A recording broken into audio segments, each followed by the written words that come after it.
कुछ लोग हिंदी साहित्य का नाम सुनकर ही मुंह बना लेते हैं कि भाई ये तो सरल सब्जेक्ट है। मैथ होता, साइंस होता, इकोनॉमिक्स होता, कॉमर्स होता तो पता नहीं कौन से झंडे गाड़े होते। हिंदी साहित्य और थोड़ा सा लोग अपना नजरिया आप लोगों के प्रति बदल लेते हैं। ऐसा लगता है कि कोई हिंदी साहित्य सब्जेक्ट कोई अछूत है क्या आपको ऐसा प्रतीत होता है? तो ये मुझे कमेंट्स करके बताओ।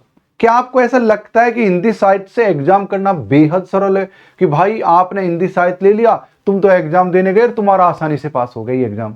क्या ऐसा है? आप अपने विचार कमेंट्स के रूप में जरूर बताइए। नमस्कार, मैं हूं डॉक्टर लोकेश बाली। मैंने हिंदी साहित्य से कॉलेज यूनिवर्सिटीज में पढ़ाने के साथ साथ पीएचडी किया है। अपना प्रोफेसर जैसे प्लेटफॉर्म पर भी विगत में कई वर्षों से आप लोगों को हिंदी साहित्य पढ़ाता आ रहा हूं और मैं हिंदी साहित्य का एक अच्छा विद्यार्थी होने के नाते मुझे जो महसूस होता था मैंने आप लोगों को बतला दिया है। आज की इस वीडियो में, आज की इस क्लास में मैं अपना संपूर्ण अनुभव, चाहे वो इतने दिन का कॉलेज यूनिवर्सिटी में पढ़ाने का अनुभव हो, चाहे वो पीएचडी का अनुभव हो, उन सब के आधार पर मैं ये गारंटी के साथ आप लोगों को बताने वाला हूं कि किस प्रकार से हिंदी साहित्य को पढ़ा जा सकता है प्रामाणिकता के साथ, जोश और जज्बे के साथ, ताकि इस एग्जाम को आप एक झटके में पास कर लो। चाहे आप नेट की तैयारी कर रहे हो, चाहे आप असिस्टेंट प्रोफेसर की तैयारी कर रहे हो, चाहे टीजीटी, पीजीटी, केवीएस, एनवीएस या किसी भी प्रकार की बैट या सेट एग्जाम की तैयारी कर रहे हो और खासकर हिंदी साहित्य से, तो यह वीडियो आपको लगातार देखना बहुत ज्यादा जरूरी है। इस वीडियो में मैं आज 2025 की रणनीति या 26 की रणनीति बतलाने वाला हूं कि जिसके आधार पर हमारी एग्जाम में हमसे सवाल पूछे जाएंगे।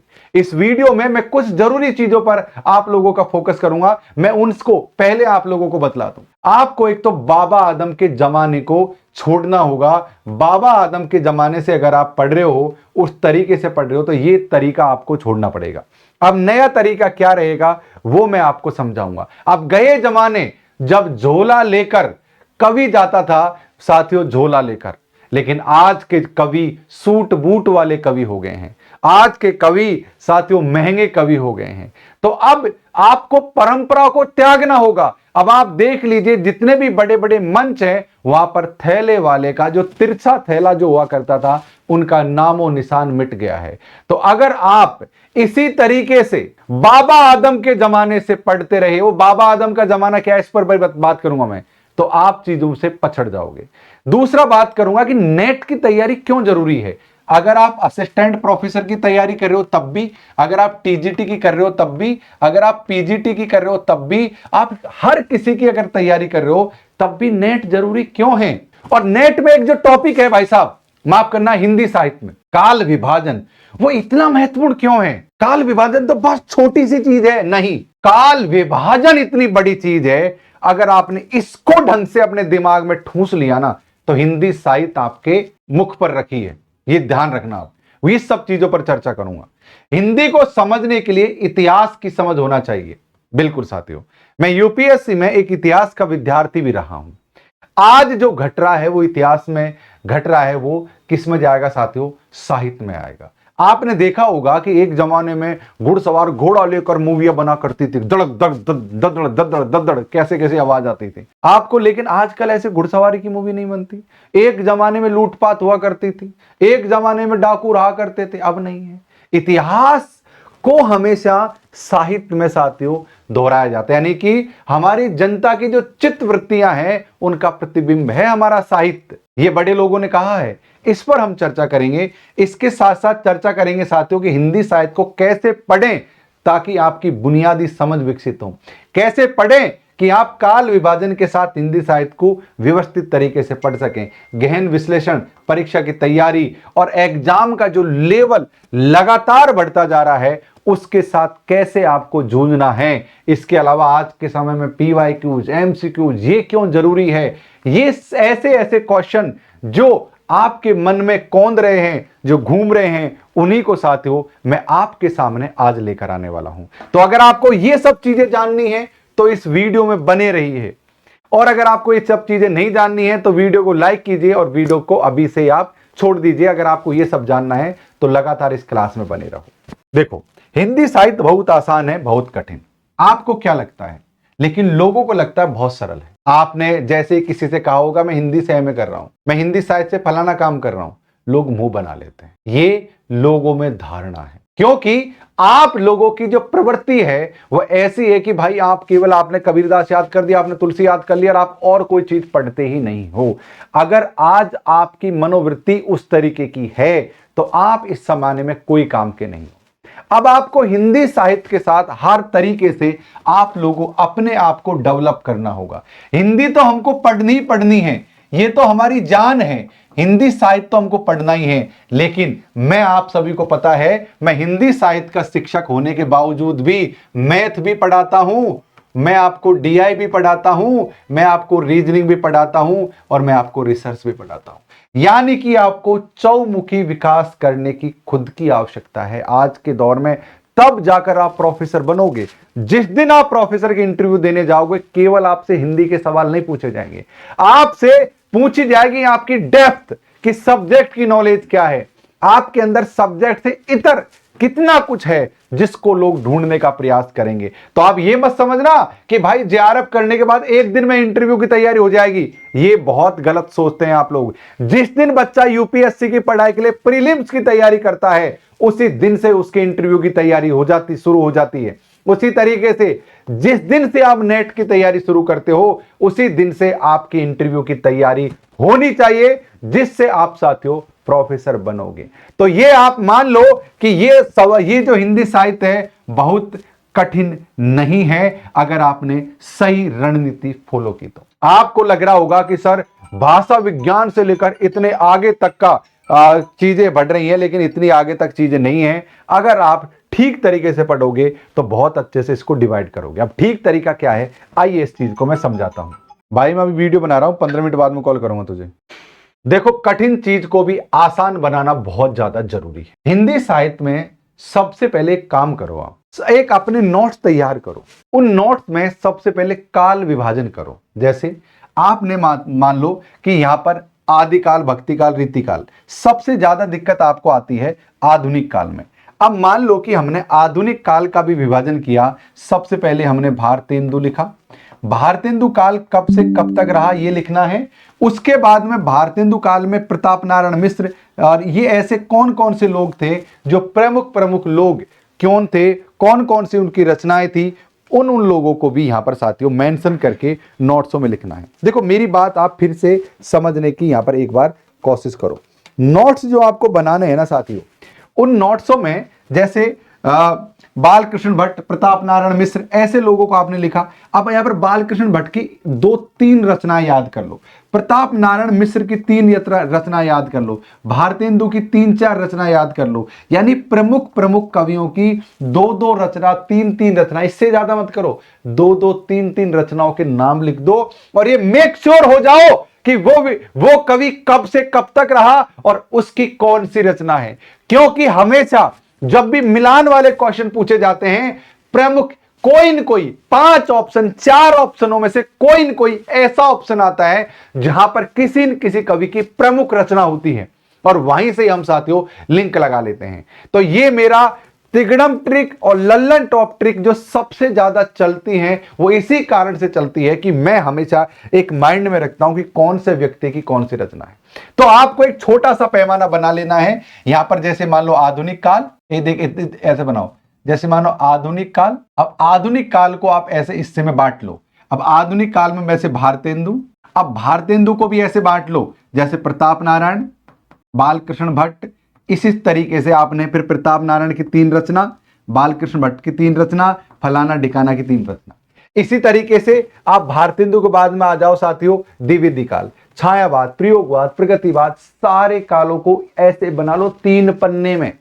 मैं इसी तरीके से बनवाता हूं आप लोगों को। अब मैं आप सभी को साथियों किसी दिन से शुरू करने वाला हूं इकाई नंबर 2। यूट्यूब पर भी मेरी कुछ क्लासेज होने वाली हैं, आप लोग चैनल को सब्सक्राइब कर लीजिए हिंदी साहित्य के लिए। पेपर 1 रात को 9 बजे होता ही होता है, ये ध्यान रखना। तो आपको सबसे पहले काल विभाजन को समझना होगा। काल विभाजन के अनुसार ही चीजें साथियों बदलती है। अब मैं आपको इतिहास से जोड़कर इस चीज को बताता हूं। अब मैंने आपसे कहा कि आपको इतिहास की जानकारी होना बहुत जरूरी है। अब इस चीज को मैं कंटिन्यू करता हूं, कैसे हम हिंदी साहित्य को इतिहास के आधार पर समझेंगे। छोटी सी बात, हम शुरू करते हैं आधुनिक काल से। आप सभी को पता है 1857 की क्रांति में भारत देश में जो क्रांति हुई थी उसको कुछ लोग सफल और कुछ लोग असफल भी कहते हैं। मैं उसको सफल क्रांति मानता हूं। उस क्रांति को 1857 की क्रांति को अंग्रेजों ने बुरी तरह से कुचल दिया। इतनी बुरी तरीके से कुचला ताकि अंग्रेजों को यह लगा कि अगले 50 साल तक किसी की हिम्मत नहीं होगी दोबारा से क्रांति करने की, और हुआ भी यही था साथियों। 1857 की क्रांति को कुचलने के बाद भारतीय जनता का मनोबल इतना टूट चुका था कि अब वो अंग्रेजों के समर्थन में हो लिए। कैसे? इतने डरने लगे कि राजभाषा और राष्ट्रभक्ति, माफ करना, राजभक्ति और राष्ट्रभक्ति एक साथ करने लगे। जैसे अंग्रेज राज सुख साज सदे अति भारी, पैदन विदेश चली जात अति ख्यारी। यानी अंग्रेज राज में सब कुछ सुख शांति है लेकिन भारत का धन बाहर जा रहा है, ये दिक्कत है। यानी कि डरे हुए हैं लेकिन अपनी बात भी कह रहे हैं। ये कब है? ये भारतेंदु काल में है। ओके, अब यहां पर सिचुएशन समझो कि ये जो साहित्य की स्थिति हुई है ये क्यों हुई है। ये साहित्य की स्थिति इसलिए हुई है क्योंकि 1857 की क्रांति में पूरी तरीके से कुचल दिया गया था और 1850 से साथियों भारतेंदु काल शुरू होता है। अब धीरे धीरे भारतेंदु काल में इसी प्रकार की रचनाएं लिखी, नाटक लिखे गए, भारत दुर्दशा जैसे नाटक लिखे गए, है ना, अंधेर नगरी जैसे नाटक लिखे गए, बहुत सारे निबंध लिखे गए क्योंकि इस काल को निबंधों के लिए जाना जाता है। अब इस बात को समझने की कोशिश करो कि जैसे जैसे अंग्रेजों की पकड़ कमजोर हुई हमारा साहित्य भी उतना मजबूत होते चला गया। आप देखोगे कि बहुत क्रांतिकारी बात इस युग में नहीं हुई है, लेकिन जैसे जैसे आप द्विवेदी युग में आओगे उस समय समाज सुधार की बात आई। लेकिन धीरे धीरे कालांतर में आप आगे बढ़ते जाओगे वैसे वैसे भारत में स्वतंत्रता आंदोलन बढ़ते जाते हैं। गांधी जी के नेतृत्व में, भगत सिंह के नेतृत्व में, आजाद के नेतृत्व में, ऐसे हजारों असंख्य क्रांतिकारियों के नेतृत्व में आंदोलन बढ़ते चले गए और उस आंदोलन में आग लगाने के लिए ऐसा साथियों बहुत सारे ऐसी कविताएं रची गई जिससे क्रांतिकारियों के जज्बे और ज्यादा फौलाद हो जाएं। लेकिन यह उस समय नहीं था। जैसे जैसे समय गुजरा वैसे वैसे साथियों कविता की धार में तेजी आने लगी। तो ये साथियों इतिहास भी हमेशा साहित्य में दर्शता है, दिखता है। इसलिए इतिहास की थोड़ी थोड़ी समझ आपको होना बहुत ज्यादा जरूरी है। ओके साथियों, अब यहां पर हम इतिहास की बात कर चुके हैं। अब आ जाते हैं साथियों यहां पर नेट पढ़ना क्यों जरूरी है। अब देखो नेट का यहां पर सिलेबस की बात कर रहा हूं मैं, सिलेबस की साथियों बात कर रहा हूं कि नेट का सिलेबस पढ़ना क्यों जरूरी है। जरूरी क्यों है समझो। नेट का सिलेबस इसलिए जरूरी है क्योंकि ये एक प्रकार का समुंदर है और इसके अंदर आती है आपका टीजीटी, पीजीटी, असिस्टेंट प्रोफेसर का भी 80% भाग, या जैसे एचपीएससी का नया अभी एचपीएससी है, हरियाणा पब्लिक सर्विस कमीशन, उसने पूरा सिलेबस नेट का उठाकर दे दिया। यानी नेट के अलावा कुछ भी नहीं है उस एग्जाम में। अब मेरी बात समझ रहे हो कि नेट की अगर किसी व्यक्ति ने तैयारी कर ली तो वो ऑटोमेटिक टीजीटी कर लेगा, ऑटोमेटिक पीजीटी कर लेगा, ऑटोमेटिक केवीएस, ऑटोमेटिक एनवीएस, वो साथियों फर्स्ट ग्रेड, सेकंड ग्रेड, ये ऑटोमेटिक उसकी तैयारी हो जाएंगी। तो हर विद्यार्थियों को नेट का सिलेबस पढ़ना ही पढ़ना चाहिए क्योंकि ये आपको सब्जेक्ट में स्ट्रांग बनाता है। और अगर आप सब्जेक्ट में स्ट्रांग हो गए तो ये लगा लीजिए कि आपके लिए कोई भी एग्जाम, खासकर सब्जेक्ट के एग्जाम पास करना बेहद आसान हो जाएगा। इसलिए नेट के सिलेबस पर आपको पूरा फोकस होना बहुत ज्यादा जरूरी है। अब सवाल उठता है कैसे पढ़ें। अब सवाल उठता है कैसे पढ़ें। मैं कहूंगा कि आपको पढ़ने के लिए चीजों में बुनियादी समझ का होना बहुत जरूरी है। बुनियादी समझ यानी कि आपको उसका कॉन्सेप्ट समझ में आना बहुत जरूरी है। अगर आपने उस चीज का कॉन्सेप्ट को नहीं समझा, केवल फैक्चुअल चीजें रटी, तो आप ज्यादा दिन तक याद नहीं रख पाओगे। अब जैसे कि कोई आपको, जैसे कि आपने मान लो कि अवधि में कोई रचना पढ़ी ही नहीं, आपने अवधि है, ब्रज है, खड़ी है, इतनी सारी बोलियों में रचनाएं लिखी गई हैं, आप कंफ्यूज हो जाओगे कि ये रचना, ये पंक्ति जो एग्जाम आई है कौन सी बोली में है। अगर आपने कविताओं को पढ़ोगे, कविताओं को समझोगे, तो आप बेहतर तरीके से चीजों को समझ पाओगे। इसलिए मैं ये कहूंगा कि आपको कविताएं जरूर पढ़नी चाहिए। आपको कविता भी पढ़नी चाहिए, आपको निबंध भी पढ़ने चाहिए। इन चीजों की समझ होना बहुत ज्यादा जरूरी है। एक बहुत बड़ी बात, मोटी मोटी बुक्स नहीं पढ़नी। मैं एक बात बहुत ही जिम्मेदारी के साथ कह रहा हूं। बहुत से लोग क्या करते हैं, बच्चन सिंह पढ़ने की कहते हैं कि आप लोग भाई बच्चन सिंह पढ़ लो, कोई कहता है कि आप बच्चन सिंह पढ़ लो, बच्चन सिंह के साथ आप ऐसा करो कि आप नगेंद्र पढ़ लो, आप शुक्ल जी को पढ़ लो। मैं इन किताबों को पढ़ने की सलाह छात्र जीवन में नहीं देता, और ये मैं पब्लिक प्लेटफॉर्म यूट्यूब जैसे मंच से बोल रहा हूं।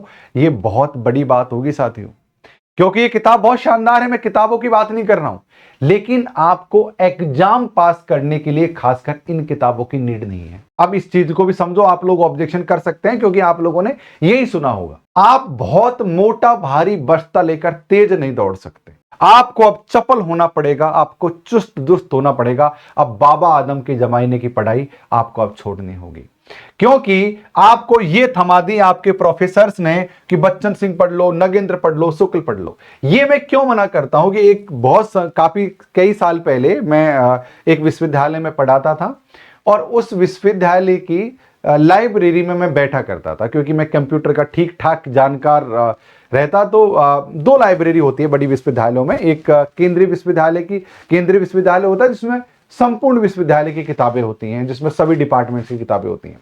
एक लाइब्रेरी होती है जो आपके खुद के डिपार्टमेंट में होती है।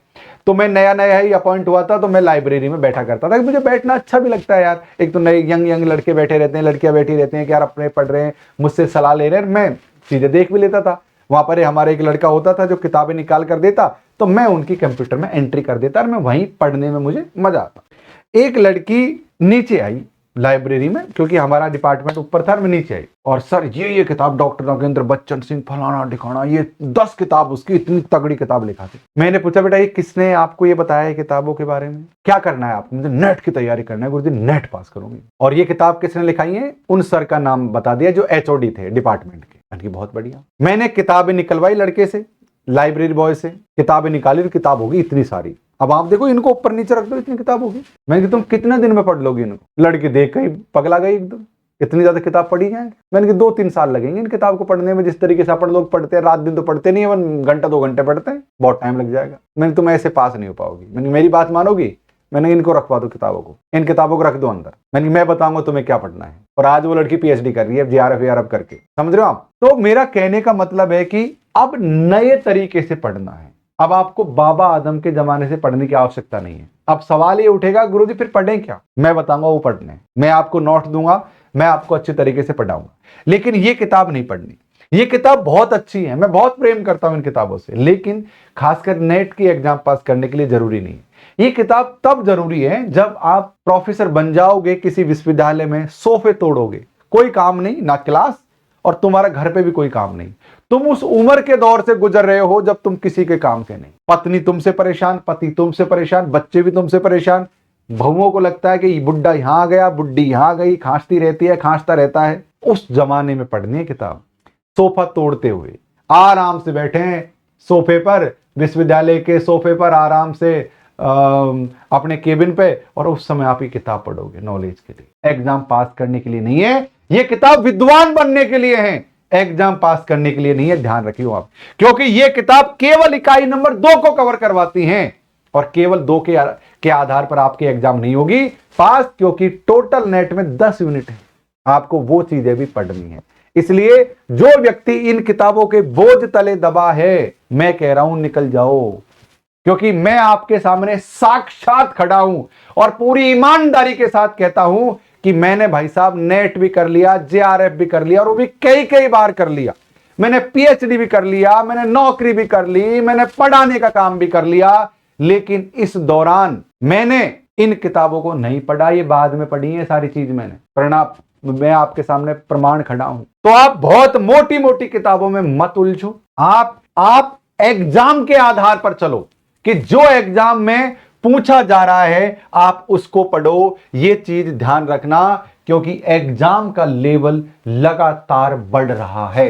अब इस चीज को समझने की आप कोशिश करो कि एग्जाम का लेवल 2020 में यहां था, तो 2022 में यहां था, तो 2025 में यहां है, और 2026 में यहां जाएगा। आपने जो यहां पढ़ा है अब काम नहीं रहे आएगा। आपको 4 साल के पीवाईक्यूज कम से कम पढ़ने, 3 साल के तो पढ़ने ही पढ़ने हैं, कि किस प्रकार से 3 साल में जो क्वेश्चंस ने अपना लेवल बदला है। इसलिए हमेशा कहता हूं कि आज के जमाने में क्या पढ़ना है उससे ज्यादा जरूरी है क्या छोड़ देना है कि समझ पैदा होना। तो अब आपको बाबा आदम के जमाने से नहीं पढ़ना है, इस चीज का ध्यान रखना बहुत ज्यादा जरूरी है। एग्जाम के पैटर्न को समझना, आप जिस भी एग्जाम को दे रहे हो हमको उसका पैटर्न को समझना होगा, तभी जाकर एग्जाम पास करेंगे। हमको बिल्कुल शब्द भेदी बाण चलाना है, जहां से आवाज आएगी हमको वहीं टांकना है, बस मछली की आंख वाला काम करना है। आपको नहीं पढ़ना है, जो एग्जाम में आएगा ही नहीं उनको नहीं पढ़ना है। एक एग्जाम्पल से समझने की हम कोशिश करते हैं। मान लो कि यहां पर कबीर दास से संबंधित कोई क्वेश्चन आ गया। 2 प्रकार की एग्जाम लग रही हैं, एक एग्जाम हमारी रेलवे की है, एक हमारी बैंक की एग्जाम है, एक हमारी रीट की एग्जाम है, एक हमारी किसी और की एग्जाम है। ये हमारी यूपीएससी की एग्जाम है, ये हमारे असिस्टेंट प्रोफेसर की एग्जाम है, ये हमारी नेट की एग्जाम है। इन दोनों में कबीर दास के अलग अलग सवाल पूछे जाएंगे। यहां पर कबीर दास से संबंधित अलग सवाल होंगे और यहां पर साथ ही उससे संबंधित अलग सवाल होंगे। यानी कि हमको हमारी एग्जाम के अकॉर्डिंग पढ़ना है, ना कि पूरे सिलेबस के आधार। यानी कि हमारा सिलेबस में बहुत सारा कूड़ा कचरा है जो हमारे काम का नहीं है, हमको वो पढ़ना है जो हमारा काम का है। बाबा आदम के जमाने में पढ़ने वाले लोगों के सर के बाल चले जाते हैं, लेकिन वो जेआरएफ पास नहीं कर सकते, वो प्रोफेसर नहीं बन सकते, ना बने हैं। लेकिन जो चपल तेज, आज के तेज दौर में तेज दौड़ने वाला व्यक्ति प्रोफेसर भी बनता है, नेट जेआरएफ भी करता है और पीएचडी भी करता है और सिलेक्शन भी पाता है। और यंग लोगों को विश्वविद्यालय हमेशा वरीयता देता है, यह ध्यान रखना। इसलिए आप सब लोग भी साथियों नए जमाने के साथ पढ़िए, नए तरीके के साथ पढ़िए। अपना प्रोफेसर पर इस समय डिस्काउंट ऑफर चल रहा है 2000 रुपए का, केवल और केवल साथियों आप लोगों के लिए, और वो भी 7 तारीख तक। ये साथियों हमने 1 सप्ताह के लिए ये ऑफर निकाला था। मैं तो बहुत बाद में ये वीडियो बना रहा हूं, तब तक ये ऑफर निकल भी गया है, लेकिन आपको ये ऑफर मिल जाएगा। अगर ना भी मिले तो एक बार ऑफिस के नंबर पर कॉल कर लेना कि सर आपने ऑफर वाला वीडियो देखा था लेकिन अब ये ऑफर नहीं, हमको आप ऑफर दे दो। तो आप कॉल कर लेना, यही ऑफर आपको जब भी इस वीडियो को देख रहे हो उस समय मिल जाएगा। ओके, तो आपको अपना प्रोफेसर एप्लीकेशन डाउनलोड करना पड़ेगा। यहां पर साथियों हिंदी साहित्य स्वयं मैं पढ़ाता हूं, ओके, पेपर 1 भी मैं पढ़ाता हूं। आप लोग यहां पर जाकर अपना प्रोफेसर पर साथियों आप ज्वाइन कर सकते हो, अपना प्रोफेसर एप्लीकेशन पर। हिंदी साहित्य मैं खुद पढ़ाता हूं और साथियों पेपर 1 भी मैं खुद आप लोगों के लिए पढ़ाता हूं। हिंदी साहित्य और पेपर 1 दोनों चीजें मैं आप लोगों के लिए कवर करवा। तो ये है साथियों, अब हिंदी साहित्य के विद्यार्थियों को भी आंख खोलनी पड़ेगी। अब हिंदी साहित्य के विद्यार्थियों को भी लोगों की तरह सोचना होगा। अब हिंदी साहित्य के विद्यार्थी भी थैला वाली सोच को निकालकर बैग वाली सोच लेकर आएं और हर चीज को सीखने का प्रयास करें। हिंदी भी पढ़ें, मैथ भी पढ़ें, रीजनिंग भी पढ़ें, डीआई भी पढ़ें, रिसर्च भी पढ़ें। पढ़ो पढ़ो पढ़ो पढ़ो पढ़ो, नॉलेज नॉलेज नॉलेज। अगर आपके अंदर जानकारी आ गई तो आप दुनिया की कोई भी एग्जाम को टॉप सकते हो। इस वीडियो में जुड़ने के लिए, यूं ही प्यार बनाए रखने के लिए, डॉक्टर लोकेश बाली के अगले वीडियो के इंतजार के लिए अभी से ही आप सभी का खूब धन्यवाद। तब तक हमेशा की तरह रुको मत, थको मत, डटो मत, हटो मत। नमस्कार, जय हिंद, जय Bharat. Thank you, love you all, thank you.